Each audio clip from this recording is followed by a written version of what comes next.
Dear students, welcome to my channel.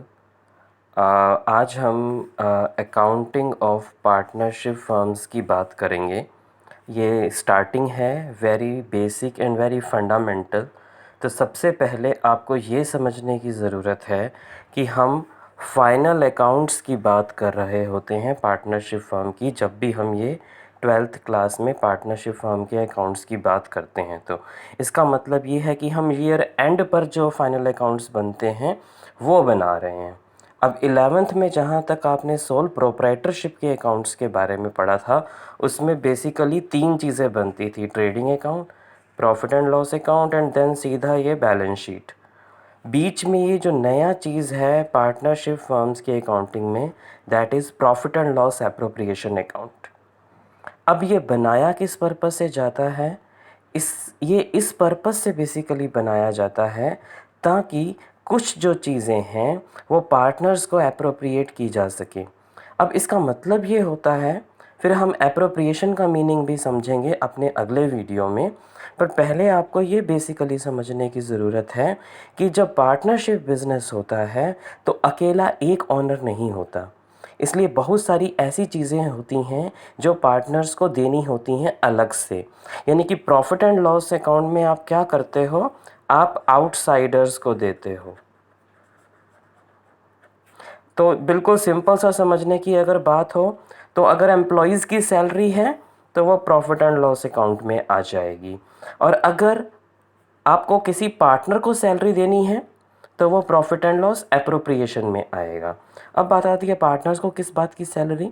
अगर partners में से कोई वर्किंग पार्टनर है तो वो अपने काम के बदले में कुछ सैलरी की क्लेम कर सकता है, और अगर बाकी पार्टनर्स उस पर एग्री कर जाएं और पार्टनरशिप डीड में ये मेंशन कर दें कि वर्किंग पार्टनर को सैलरी दी जाएगी, तो पार्टनर को सैलरी दी जा सकती है। तो यहाँ पर एम्प्लॉयज़ को मिलने वाली सैलरी और पार्टनर को मिलने वाली सैलरी बिल्कुल अलग है। प्रायोरिटी किसको मिलनी चाहिए? जो बाहर वाले हैं एम्प्लॉयज़, उनको पहले सैलरी दी जाएगी। फिर जो प्रॉफिट बचेगा उसमें से निकाल के पार्टनर को सैलरी दी जाएगी। उसके बाद जो प्रॉफिट बचेगा वो पार्टनर्स के बीच में डिस्ट्रीब्यूट होगा और उसके बाद बैलेंस शीट बनेगी। तो ये यहाँ पर थोड़ा सा इसलिए डिफरेंशिएट कर जाता है सोल प्रोप्राइटर की अकाउंटिंग से, क्योंकि वहाँ पर प्रॉफिट एंड लॉस अकाउंट में ही सब कुछ सेटल हो जाता था। बट यहाँ पर सब कुछ प्रॉफिट एंड लॉस अकाउंट में सेटल नहीं होता है। बाहर वाले लोगों को देने के लिए प्रॉफिट एंड लॉस अकाउंट, और इंटरनल यानी कि फर्म के अंदर के लोगों को देने के लिए profit and loss appropriation account होता है। और उसके बाद दूसरा पर्पस जो होता है वो पार्टनर्स के बीच में प्रॉफिट को बांटना होता है, profit and loss appropriation account का पर्पस। ये नीचे इसके फॉर्मेट दिया हुआ है, profit and loss appropriation account. ये जो देखो पहले चीज़ क्या आई है, net profit as per profit and loss account. यानी कि जो प्रॉफिट एंड लॉस से प्रॉफिट आया उस स्थिति में हम ये जो प्रॉफिट है ये इधर उतारते हैं। फिर पार्टनर्स को क्या क्या चीज़ें मिल सकती हैं यहीं से क्लियर हो जाता है। पहला है इंटरेस्ट ऑन कैपिटल, पार्टनर्स को उनकी कैपिटल पर इंटरेस्ट। पार्टनर को कोई सैलरी, बोनस या कमीशन मिल रहा है वो। इंटरेस्ट ऑन ड्राइंग मिलेगा, फर्म को मिलेगा।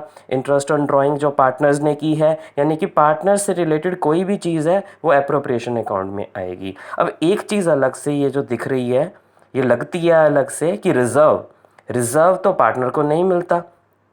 अल्टीमेटली ये क्या है, ये प्रॉफिट में से कुछ पैसा साइड में रखना होता है ताकि फ्यूचर की कॉन्टीजेंसी से निपटा जा सके। तो ये भी प्रॉफिट्स में से ही निकाला जा रहा है, और अल्टीमेटली ये रिज़र्व है तो पार्टनर का ही पैसा, मिलना उन्हीं को ही है जाके, अगर ये कहीं रिज़र्व यूज़ नहीं होता। तो ये कलेक्टिवली सारे पार्टनर्स का इकट्ठा पैसा है, किसी एक अकेले पार्टनर का नहीं है। इंटरेस्ट ऑन कैपिटल और सैलरी वगैरह तो अलग अलग पार्टनर्स की अलग अलग हो सकती है। Reserve is a collective amount of all the partners set aside for the future contingencies. अब ये प्लस करने और ये माइनस करने के बाद जो प्रॉफिट बचेगा वो पार्टनर्स में आपस में बांट दिया जाएगा, और वो सीधा उनके कैपिटल अकाउंट में चला जाएगा। रेजिडुअल प्रॉफिट मतलब बचा हुआ प्रॉफिट, और उनके प्रॉफिट लॉस रेशो में ये बांट दिया जाता है। ठीक है। अब एक बात इम्पॉर्टेंट ये आती है कि एक क्वेश्चन मैं यहाँ साथ साथ लिख रहा हूँ, इसकी क्लैरिटी हमें और लेनी है। do we have to prepare profit and loss appropriation account if there are losses? ये एक हॉट्स का क्वेश्चन बनता है हायर ऑर्डर थिंकिंग का, क्योंकि नॉर्मली ये लैंग्वेज ये कही जाती है, profit and loss appropriation account is prepare to distribute the profits among the partners. But अब क्वेश्चन अराइज ये होता है कि जब लॉस हो, यानी कि नेट लॉस हो रहा हो, फर्म को नेट लॉस हो रहा हो, नेट लॉस की सिचुएशन में भी प्रॉफिट एंड लॉस एप्रोप्रिएशन बन सकता है क्या? तो आंसर है यस। और यस कब बनेगा, बट इसकी भी कंडीशन है, ऐसे नहीं। If there is